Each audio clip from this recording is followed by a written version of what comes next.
परिचय। राधा, क्या कर रही हो? वाह, ये तो बहुत सुंदर है। तुमने इसे कैसे बनाया? मैंने इसे प्रकार और पेंसिल की सहायता से बनाया। लेकिन क्या इस वृत्त को बनाने के लिए हमें सचमुच प्रकार और पेंसिल की आवश्यकता पड़ती है? हाँ, एकदम सही आकृति बनाने के लिए हमें इन सभी रेखा गणितीय उपकरणों की आवश्यकता पड़ती है। क्या तुम इस कोण को देख सकती हो? हाँ, यह 30 अंश का कोण है। मैंने इसे प्रकार और स्केल की सहायता से बनाया है। लेकिन कैसे? मैं भी ये सीखना चाहती हूँ। मेरे साथ आओ, मैं तुम्हें सिखाती हूँ। उद्देश्य। इस पाठ के अंत में आप निम्न करने में सक्षम हो जाएंगे। एक दिए गए कोण को द्विभाजित करना, एक दिए गए रेखाखंड के लंबवर्धक की रचना करना, 60 अंश इत्यादि का कोण बनाना, दिए गए आधार, एक आधार कोण तथा अन्य दो भुजाओं के योग से त्रिभुज की रचना करना, दिए गए परिमाप और दो आधार कोणों की सहायता से त्रिभुज की रचना करना, एक त्रिभुज की रचना करना जिसमें परिमाप और दो आधार कोण दिए हों।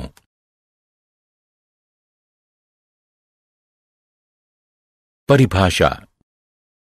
रेखा गणित में रचना से तात्पर्य आकृतियों, कोणों और रेखाओं को सही सही बनाने से है। इन्हें हम प्रकार, अंशांकित पटरी और पेंसिल की सहायता से बना सकते हैं। कुछ रचनाओं में जहां माप लेने की भी आवश्यकता होती है, हम अंशांकित पटरी और चांदा का भी प्रयोग कर सकते हैं।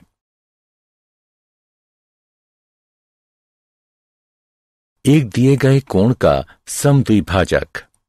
मित्रों, हम वृत्त, एक दिए गए रेखाखंड का लंबार्धक और 30 अंश और 45 अंश के कोण बनाना जानते हैं। अब हम एक दिए गए कोण का समद्विभाजक बनाना सीखेंगे। माना कि कोई कोण ABC है। अब हमें इस कोण का समद्विभाजक बनाना है। सबसे पहले हम B को केंद्र मानकर किसी भी त्रिज्या का कोई चाप लगाएंगे जो BA और BC किरणों को क्रमशः E और D पर प्रतिच्छेदित करेगा। फिर D को केंद्र मानकर DE की आधी लंबाई से अधिक की त्रिज्या लेकर हम एक चाप लगाएंगे। ठीक इसी तरह E को केंद्र मानकर DE की आधी लंबाई से अधिक की त्रिज्या लेकर हम एक और चाप लगाएंगे जो पहले चाप को F पर प्रतिच्छेदित करेगा। अब हम किरण BF खींचेंगे। यही किरण BF कोण ABC की समद्विभाजक है।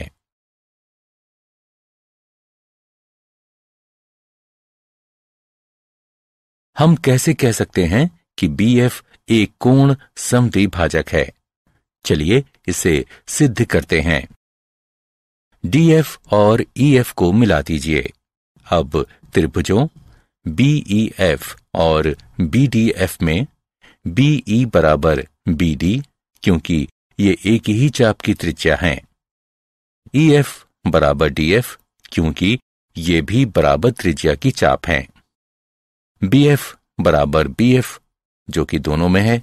इसलिए SSS समरूपता नियम के अनुसार त्रिभुज BEF सर्वांग है त्रिभुज BDF के, जिससे हमें कोण EBF बराबर कोण DBF प्राप्त होता है। इसलिए BF एक कोण द्विभाजक है।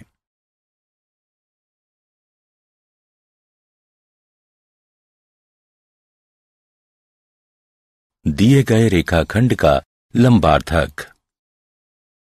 अब हम एक दिए गए रेखाखंड के लंबार्धक की रचना करना सीखेंगे। एक रेखाखंड AB है। हम इसके लंबार्धक की रचना करना चाहते हैं। रचना के चरण। सबसे पहले A को केंद्र मानकर AB की लंबाई के आधे से अधिक की त्रिज्या लेकर रेखाखंड AB के दोनों ओर एक एक चाप लगाइए।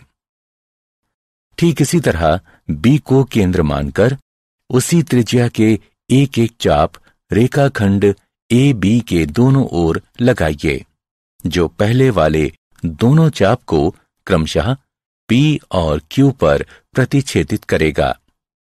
अब PQ को मिला दें। PQ AB को M बिंदु पर प्रतिच्छेदित करेगी। यही रेखा PMQ रेखाखंड AB की अभीष्ट लंबार्धक है। चलिए सिद्ध करते हैं कि PMQ रेखाखंड AB का लंबार्धक है। A और B को P तथा Q से मिलाकर AP, AQ, BP और BQ बनाइए। अब PAQ और PBQ त्रिभुजों में AP बराबर BP, क्योंकि ये बराबर त्रिज्या की चाप हैं। AQ बराबर BQ, क्योंकि ये भी बराबर त्रिज्या की चाप हैं। PQ बराबर PQ, ये दोनों में हैं। इसलिए SAS समरूपता नियम के अनुसार त्रिभुज PAQ सर्वांगसम है त्रिभुज PBQ के।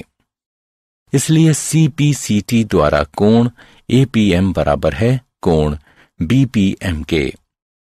अब त्रिभुजों PMA और PMB में AP बराबर BP बराबर त्रिज्या की चाप, PM बराबर PM, ये दोनों में हैं। कोण APM बराबर कोण BPM जैसा कि ऊपर सिद्ध हो चुका है। इसलिए SAS समरूपता नियम के अनुसार त्रिभुज PMA सर्वांगसम है त्रिभुज PMB के।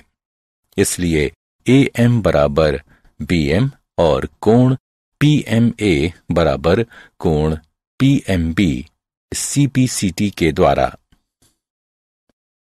रैखिक युग्म अभिगृहित का प्रयोग करते हुए कोण PMA जमा कोण PMB बराबर 180 डिग्री, अथवा हम इसे ऐसे भी लिख सकते हैं कोण PMA बराबर कोण PMB बराबर 90 डिग्री।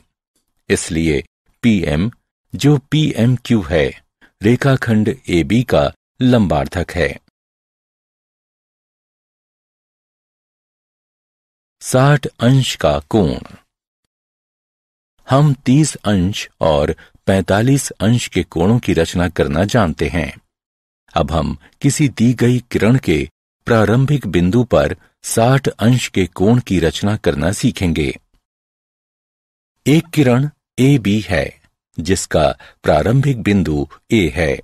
हम एक ऐसी किरण AC की रचना करना चाहते हैं जिससे कोण CAB बराबर 60 अंश हो। रचना के चरण। A को केंद्र मानकर किसी भी त्रिज्या का एक वृत्त का चाप लगाइए जो AB को किसी बिंदु पर प्रतिच्छेदित करेगा। माना कि वह बिंदु D है। अब D को केंद्र मानकर पहले वाली ही त्रिज्या का एक और चाप लगाइए जो पहले वाले चाप को किसी बिंदु पर प्रतिच्छेदित करेगा। माना कि वह बिंदु E है। अगले चरण में E से होते हुए किरण AC खींचिए। यही कोण CAB 60 अंश का अभीष्ट कोण है।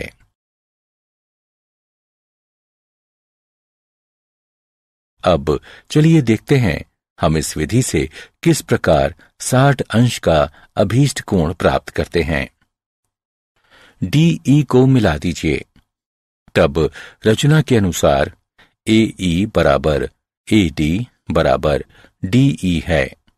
इसलिए त्रिभुज EAD एक समबाहु त्रिभुज है।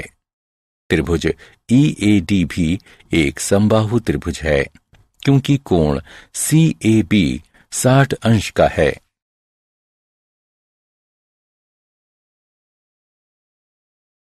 एक त्रिभुज की रचना।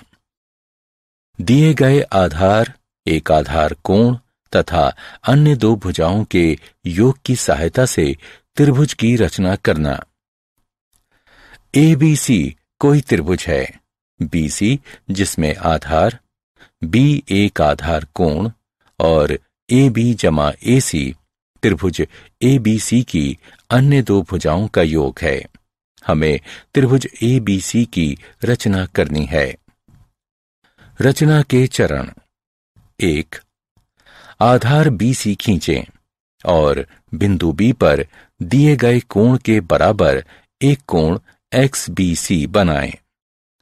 अगले चरण में किरण BX से AB जमा AC के बराबर एक रेखाखंड BD काटें। अब DC को मिला दें और कोण BDC के बराबर एक कोण DCY बनाएं। CY BX को प्रतिच्छेदित करेगी। यही त्रिभुज ABC हमारा अभीष्ट त्रिभुज है।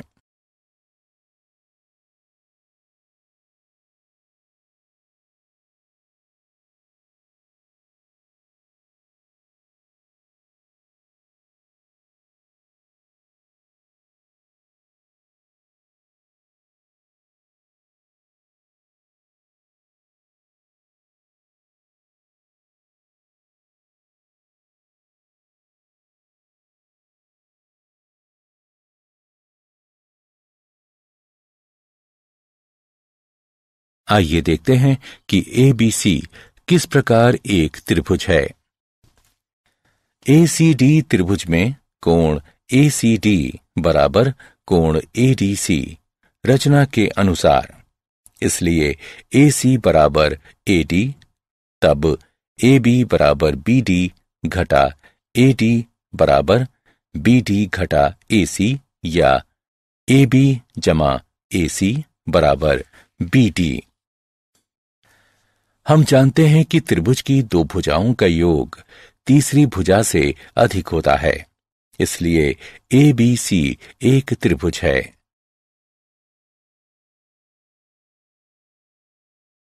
दिए गए आधार, एक आधार कोण तथा अन्य दो भुजाओं के अंतर की सहायता से त्रिभुज की रचना करना।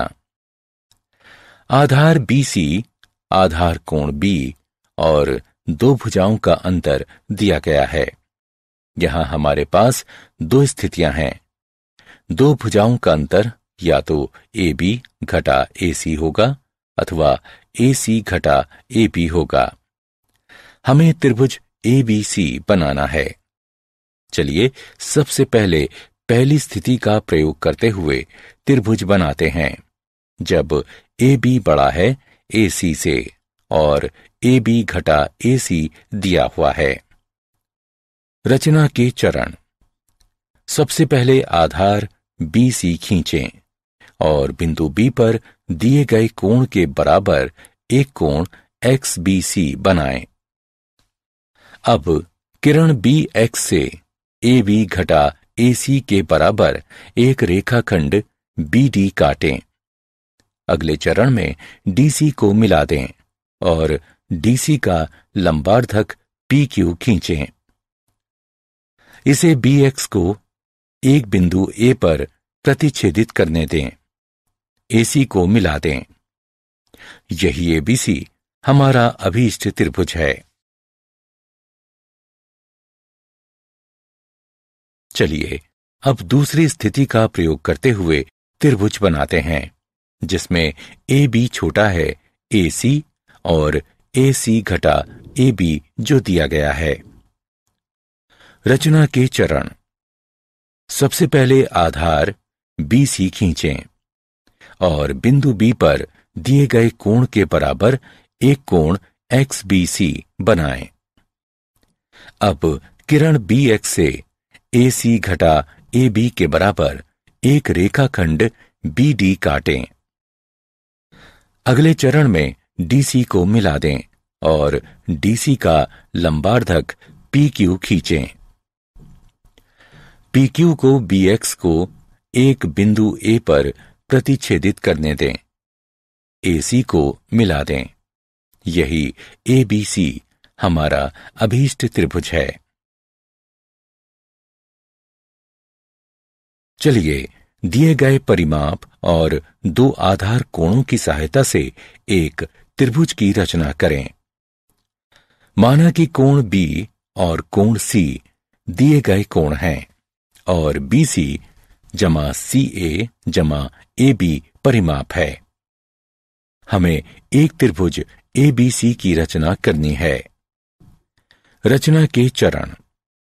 सबसे पहले एक रेखाखंड XY खींचिए जो BC जमा CA जमा AB के बराबर हो। अब कोण LXY और MYX की रचना कीजिए। अब कोण LXY और कोण MYX को समद्विभाजित कीजिए। ये समद्विभाजक एक दूसरे को बिंदु A पर प्रतिच्छेदित करेंगे। अगला चरण AX और AY के लंबवर्धकों PQ और RS की रचना करेंगे। PQ XY को B पर तथा RX XY को C पर प्रतिच्छेदित करेगा। यही ABC अभीष्ट त्रिभुज है। उदाहरण। चलिए एक उदाहरण को देखते हैं जिसमें हम एक ऐसे त्रिभुज ABC की रचना करेंगे जिसमें कोण B बराबर 60 अंश, कोण C बराबर 30 अंश और AB जमा BC जमा CA बराबर 15 सेंटीमीटर है। रचना के चरण। सबसे पहले हम एक रेखाखंड PQ बराबर 15 सेंटीमीटर खींचेंगे जो AB जमा BC जमा CA के बराबर होगा। अब P बिंदु पर एक 60 अंश का कोण और Q बिंदु पर 30 अंश का कोण बनाइए। इन कोणों को समद्विभाजित कीजिए। इनके समद्विभाजक एक दूसरे को बिंदु A पर प्रतिच्छेदित करेंगे। अब लंबवर्धकों AP और AQ की रचना कीजिए जो PQ को क्रमशः B और C पर प्रतिच्छेदित करेंगे। अब AB तथा AC को मिला दीजिए। यही ABC अभीष्ट त्रिभुज है।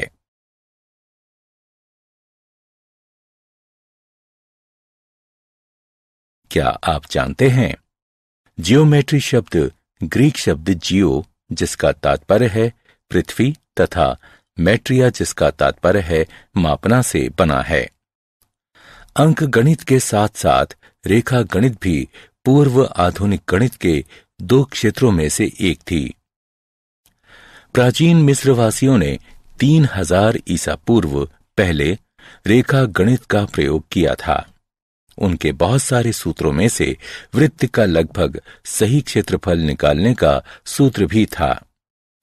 अपने अद्भुत रेखा गणितीय कार्यों के कारण रेखा गणित का पिता प्रायः 300 ईसा पूर्व के मिस्र के यूक्लिड नाम के गणितज्ञ को कहा जाता है।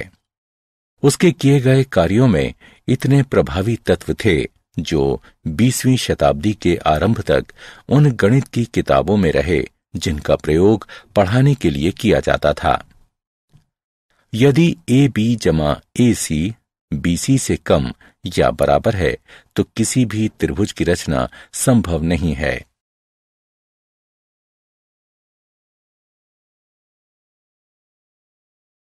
सारांश। आइए हमने जो कुछ सीखा है उसे संक्षेप में दोहराएं। दिए गए कोण को समद्विभाजित करना, दिए गए रेखाखंड के लंबार्धक की रचना करना, दिए गए कोण की रचना करना, दिए गए आधार एक आधार कोण तथा अन्य दो भुजाओं के योग की सहायता से त्रिभुज की रचना करना, दिए गए आधार एक आधार कोण तथा अन्य दो भुजाओं के अंतर की सहायता से त्रिभुज की रचना करना,